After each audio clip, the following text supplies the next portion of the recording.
Jimaa eenyu haraam godhe? Baratti haraam godhaniin si hima. Warri haraam godhe eenyu? Warri halaal godhe eenyu? Bismillahirrahmanirrahim. Assalaamu alaykum wa rahmatullahi wa barakaatuh.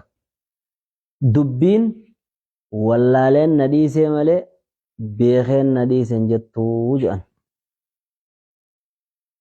Yeroo akkanatti namoonni gariin ol bahanii akka waan furqaan irraa kitaaba rabbii irraa jimaan haraam jechaa arkataniitti dubbatan callisuun zulmiidha jedhama.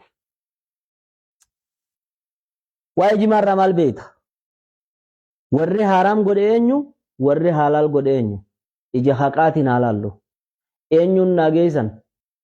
Namoota asirra dhaabbatanii waan haqiiqaa isaadhaa hin beekne dubbataniin saniin hadaraa naage'a.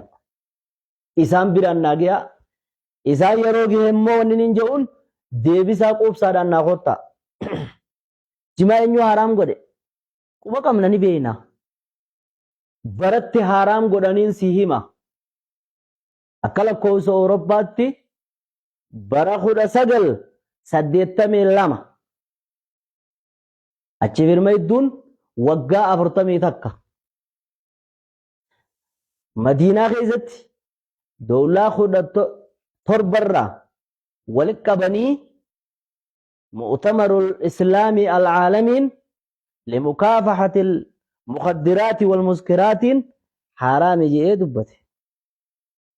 Fatwaa san duuba ulamaa'in islaamaa qeebaltee yeruma sanitti ulamaa'ii Yemen muftii haa ta'u ministeera barnootaa haa ta'u itti gaafatamaa islaamaa haa ta'u ulamaa'iin miseensa isaanii hunda waliin yaamanii deebisaa kannaniif maal jennanii je'anii beeksisa deebisaa kannaniif kitaaba baay'ee keessa barreeffamee jira.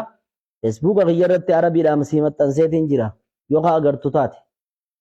Nuti fatwaa san ni balaaleeffanna. Odoonii fi hin hubatiniin duratti kan ummata Yaman warra jimaa qamee ka ulamaan isaanii beektu. Odoonii fi isaan hin gaafatin odeeffannoo sobaarra dhaabbatanii haraami jedhanii wanni san sirrii miti gonkuma jedhanii deebisaarra godhan. Kana malees baay'eedhaa jira. Yeroo gaafii barbaaddanitti deebiidhaaf qophii. Sheekni keenya Rabbi rahmata haa godhuuf Sheek Adam Tuulaadhaa. Sami'tu minhu bi'udunayya haatayni gurra kiyya kanaanin irraa dhagee odoonii fi nama hedduudha wajjin hin tatteenyu. Gaafaan asii Madiinaa ture Sheek Muhammad Amaan Jaamii Rabbi haa rahmatuu fi wal agarreen Madiinaa keessatti sheeka biyyatti jimaa qaamaatanii sheeka taatanii as dhuftanii jimaa haraam jettanii jeetiin gaafadhee je maal jeje sheeni bar sheeka jeje tun haraamummaan ta mootummaati.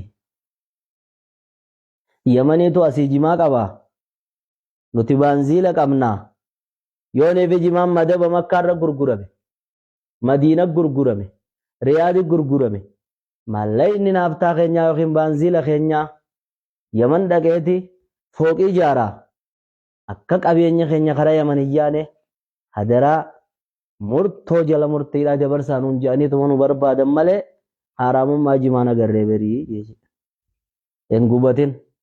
Hin gubatin yeroon akkana jedhu nuti mee nama jimaan haraami jedhu jira asirra dhaabbate risaalaa jimaan haraami jettu malee ta jimaan halaal jettu takkaan dubbisin. Intali wal cinaa qabii aalima sanirraa aalimaati san fudhadhaa kanan fudhatinaa rabbiin siin jee masa'alaan takka ilmiin takka yoonii fi jimaan waan guyyaa keessaa dhufe waan zamana nabiidhaan jirre sallallahu alaihi wasallami waan zamana salaftootaan jirre yeroo kanarratti murteen kennamu ati ani haraami jeen fiiguu dura fatwaadhaan godha jaa gariin dhaabbate fatwaadhaan godha jaa taa'e hin qaanfattu laalte kitaabbaniin irraa fuudhee wajjiniin Facebook irra si maxxanseetiin jira sitti hin dheeressu hangi kun ergaa gabaabduu akkasii ta'u jechuudhaafin sii dhufe deemichi dhaqi waanin keessa dogoggore taanaan kootu liivii dhaabbannee wal falamnee waa'ee jimaarra wal gaafanna. Salaamu alaikum.